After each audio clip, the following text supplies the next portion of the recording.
Hello दोस्तों, आप सभी के क्लास 20 चैलेंज में आपका क्लास का आज 9th डे है।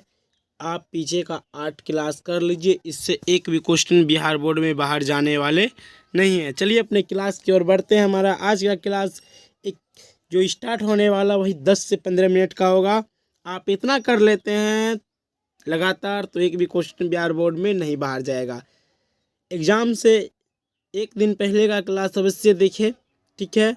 वो आप सबके लिए बहुत बहुत इम्पोर्टेंट हो सकते हैं, ठीक है। चलिए अपने क्वेश्चन की ओर बढ़ते हैं। हमारा क्वेश्चन है, ऑक्सीजनित युक्त रक्त में हृदय के शरीर में विभिन्न भागों को ले जाने वाले रक्त वाहिनियाँ कहलाती है।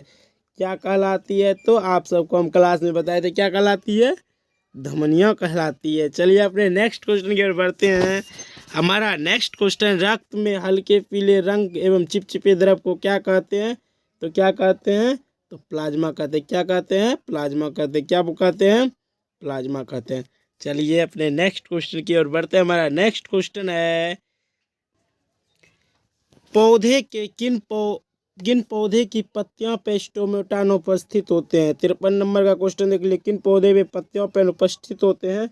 तो कौन अनुपस्थित होते हैं? जलमग्न हाइड्रोफाइटस। कौन होते हैं? जलमग्न हाइड्रोफाइटस। चलिए अपने नेक्स्ट क्वेश्चन की ओर। हमारा नेक्स्ट क्वेश्चन है, किण्वन क्रिया पाई जाती है? किण्वन क्रिया क्या पाई जाती है? किण्वन क्रिया कहाँ पाई जाती है? ईस्ट में। किस में? ईस्ट में। किण्वन क्रिया कहाँ पाई जाती है? ईस्ट में। चलिए अपने नेक्स्ट क्वेश्चन की ओर बढ़ते हैं। पूर्ण विकसित अंडाशय कहलाता है। पूर्ण विकसित अंडाशय क्या कहलाता है? तो फल कहलाता है। क्या कहलाता है? फल कहलाता है। चलिए अपने नेक्स्ट क्वेश्चन की ओर।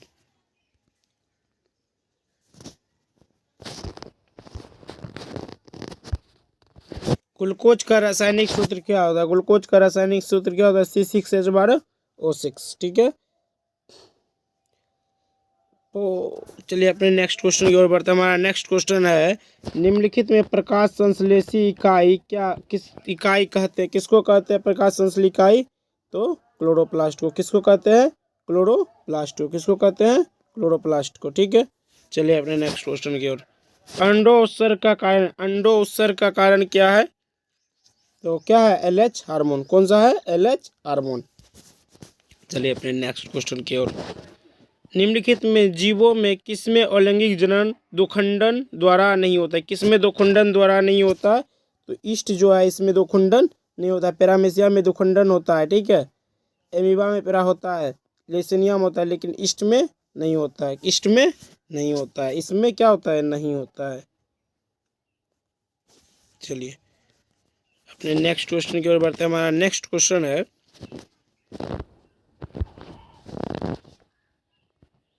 प्राकृतिक में ऑक्सीजन का संतुलन कैसे बना रहता है? कैसे बना रहता है ऑक्सीजन का संतुलन? प्रकाश संश्लेषण के द्वारा। चलिए अपने नेक्स्ट क्वेश्चन की ओर बढ़ते हैं। भोजन के पाचन में निम्नलिखित में किस रस की भूमिका होती है? पाचन में किस रस की भूमिका होती है? तो इनमें से सभी। किसका किसका? देखिए, आंत रस भी होता है, देखिए आंत रस का भी होता है, अग्नाशय रस का भी होता है, पीत रस का भी होता है और आंत रस का भी होता है। मतलब ऑप्शन डी करेक्ट है। चलिए अपने नेक्स्ट क्वेश्चन की ओर। ट्रिपन नामक एंजाइम पाया जाता है। ट्रिप्सन नामक जो एंजाइम है किसमें पाया जाता है? तो अग्नाशय रस में। किसमें? अग्नाशय रस में। किसमें? अग्नाशय रस में।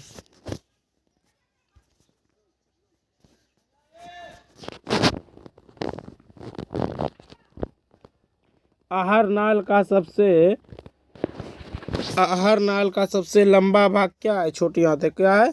छोटी आंत है। मनुष्य में पाचन क्रिया आरंभ कहाँ से होता है? कहाँ से मनुष्य का पाचन क्रिया आरंभ होता है? तो मुखवा से, मतलब मुख से। चलिए अपने नेक्स्ट क्वेश्चन की ओर। निम्नलिखित में कौन सा वसा के पाचन में सहायक होता है? तो कौन होता है? लाइपेज। कौन होता है? लाइपेज। चलिए, ग्लाइकोलाइसिस की प्रक्रिया संपन्न होती है किसमें होती है? कोशिका द्रव में। किसमें होती है? कोशिका द्रव में। किसमें होती है? कोशिका द्रव में।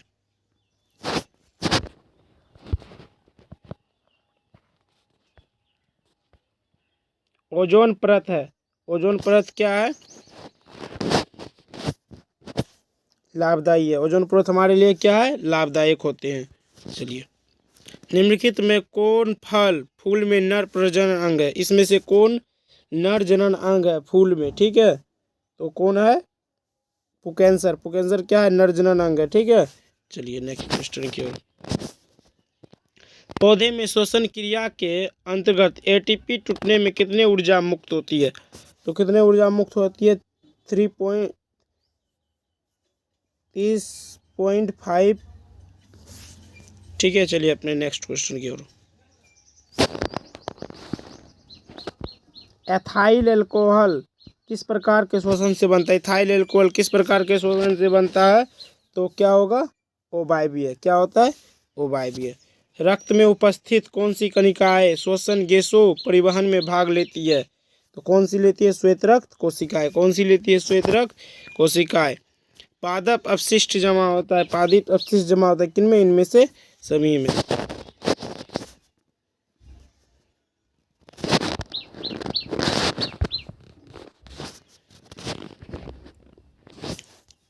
मनुष्य की आहार नाल की कौन सा भाग एंजाइम द्वारा स्रावित नहीं होती है?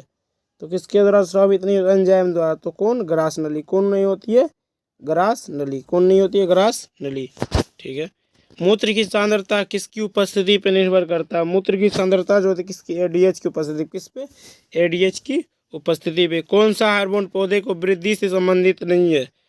कौन सा संबंधित नहीं है? तो अवशेषिक अम्ल। कौन सा नहीं है? अवशेषिक अम्ल।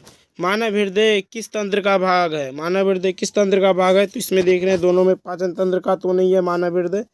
ठीक है, नहीं है। श्वसन तंत्र का भी नहीं है। चलिए देखते हैं इधर।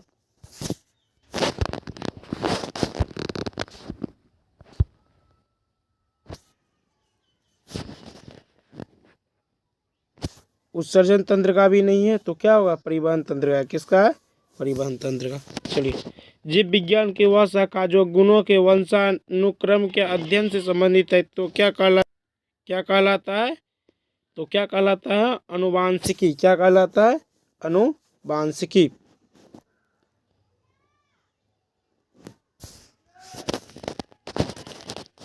श्वसन क्रिया में निम्नलिखित किस गैस को ग्रहण किया जाता है? श्वसन क्रिया में कौन सा गैस को ग्रहण किया जाता है? तो ऑक्सीजन। किस ग्रहण को? ऑक्सीजन को। ठीक है, चलिए।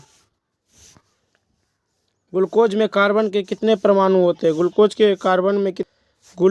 में कार्बन में कितने परमाणु होते हैं? तो कितने होते हैं? तो 6 होते हैं। कितने होते हैं? 6 होते हैं।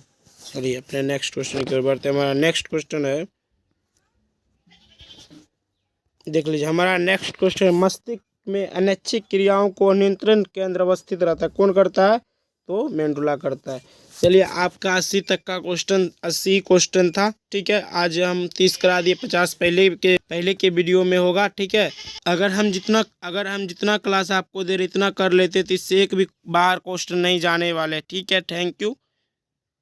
क्लास करते रहिए, हंसते रहिए, मुस्कुराते रहिए और स्वस्थ रहिए, मन लगाकर पढ़ते रहिए।